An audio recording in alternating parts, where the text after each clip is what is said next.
안녕하세요. 정보통신 컨설턴트 정상민입니다. 여러분과 함께 정보통신 지식 공유하며 저는 행복하고 여러분은 유익한 시간 가지시면 좋겠습니다. 이번 시간에는 종합 정보통신망 즉 ISDN에 대해 알아보겠습니다. ISDN이란 무엇인가? 인터그레이티드 서비스 디지털 네트워크의 약자인데요. 종합정보통신망은 기존의 공중전화망 인프라에서 고속의 디지털 통신을 하기 위한 통신 규약입니다.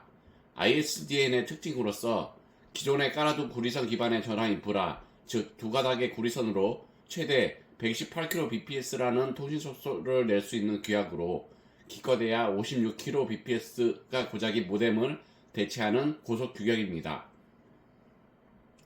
ISDN에는 BRI와 PRI가 있는데 BRI의 경우 두 개의 B채널과 한 개의 D채널을 사용합니다. B채널은 데이터 전송을 담당하며 D채널은 제어 정보나 시그널 전송 등에 사용됩니다. B채널은 한 가닥당 64kbps의 대역폭을 가져서 데이터 대역폭으로 BRI는 64kbps 두 가닥으로 128kbps의 속도가 나오게 되며 총 대역폭은 144kbps까지 나오게 됩니다. 이어서 ISDN의 역사에 대해 알아볼 텐데요. 1980년에 벨 연구소에서 개발을 시작했고 1988년도에 표준화되어 있습니다.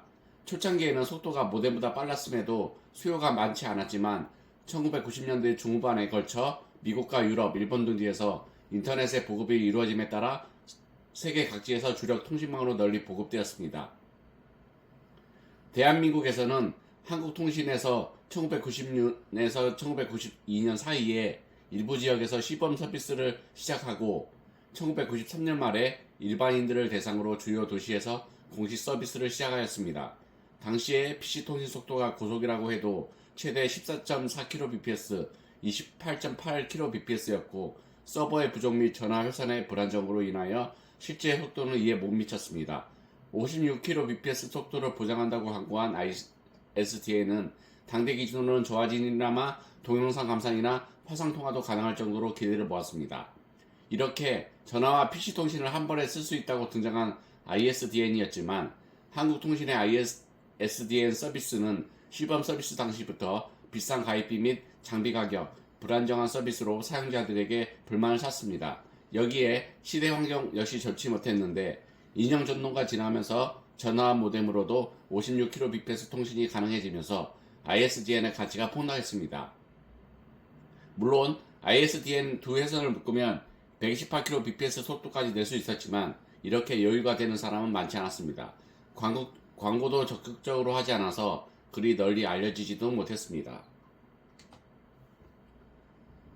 요금 정책 역시 문제가 많았는데 전화 모뎀과 같은 종량제였으며 도수당 요금은 180에서 258 분당 46원, 거기에 64kbps 두 개를 쓰면 90원이었습니다. 즉 이 당시에 128kbps 인터넷을 20분만 써도 1시간 최저 시급보다 더 많은 돈이 들었고 1시간 쓰면 번듯한 식당에서 한 끼를 먹을 정도보다 더 많은 돈이 들었다는 얘기입니다.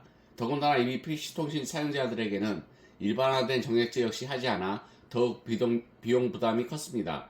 일반 전화의 경우 1997년에 야간 할인 시간 정액제를 시작했으나 014XY와 ISDN 정액제 서비스는 1999년에 서비스가 되고 그 전까지는 전용 일반 전화번호로 접속해야만 했습니다. 여기에 ADSL과 케이블 인터넷의 보급은 ISDN의 사망 선고를 내렸습니다.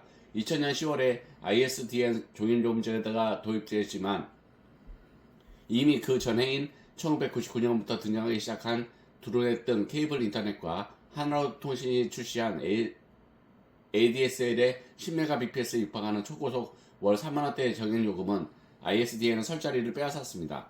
KT는 기존 ISDN에서 이름만 바꾼 ISDN2를 출시하며 저항했으나 소비자들의 눈높이는 맞출 수 없었고 결국 KT도 메가패스라는 브랜드로 ADSL에 합류하며 ISDN 서비스는 종말을 구했습니다.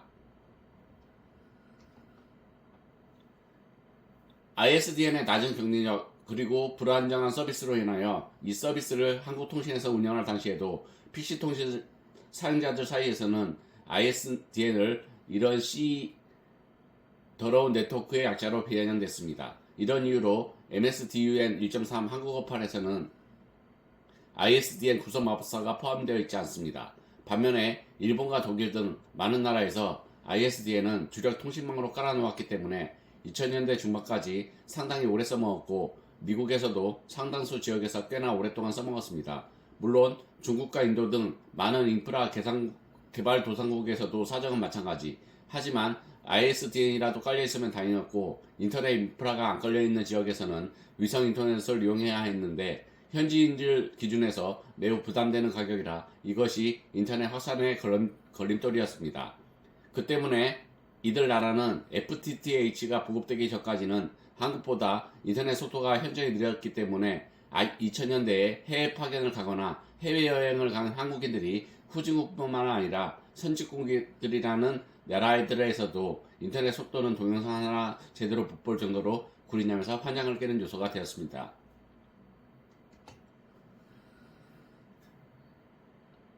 ISDN 기업 시장에서의 활용에 대해 알아보겠는데요. 초고속 인터넷의 보급으로 인해 개인 시장에서 설 자리가 없어진 것과는 달리 기업 시장에서는 교환기용 회선으로 2021년 현재에도 활발히 사용되고 있습니다. PSTN은 교환기의 물리 회선수만큼 실제 물리 회선이 개통되어야 하고 외부와 통화하려면 9번을 누르는 것으로 유명한 아주 불편한 내선 국선 구분이 있어야 했던 반면 ISDN을 사용하면 물리회선 하나로 PRI 기준 최대 30개까지 수신, 발신, 회선을 합쳐서 사용할 수 있고 발신번호 표시 변경 기능 등으로 내선을 국선과 통합하여 사용하기 용이합니다.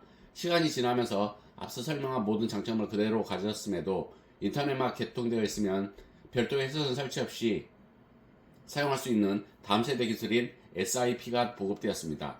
그런데도 ISDN이 여전히 활발히 이용되고 있는 이유는 국내 법률상 ISDN은 유선 전화로 분류되지만 SIP는 인터넷 전화로 분류되기 때문에 지역번호의 직접 부여가 불가능한 등의 규제가 있었기 때문입니다.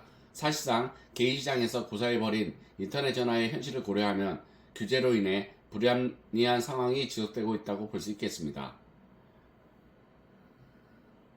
지금까지 알려드린 자료는 나무위키를 참조하였습니다. 나무위키 관계자분들께 감사드립니다. 이번 시간에는 종합정보통신망, 즉 ISDN에 대해 알아보았는데요.